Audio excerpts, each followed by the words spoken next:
how to change the dashboard screen on Mitsubishi Outlander.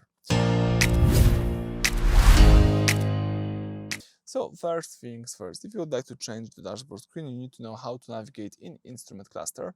Basically, you have to use this part of the steering wheel, the left and the right arrows to navigate left and right, and confirm options by pressing OK button. You can also navigate up and down by using the OK button as Explorer.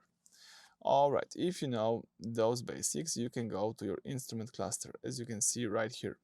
So here you can use the arrows left and right, and as you can see here you can highlight the settings, press OK to confirm it, then scroll down to the third position, which is the personal display. So confirm the personal display, and here as you can see this is the personal display on the left side. You can use here the brake lamp or average speed. Average speed could be since reset, since start, or since refuel.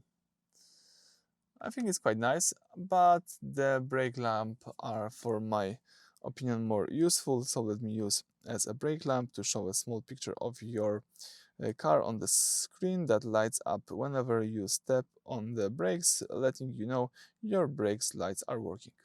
Alright, so let me leave it like that. And that's it. Thank you for watching. Please subscribe to our channel and leave thumbs up.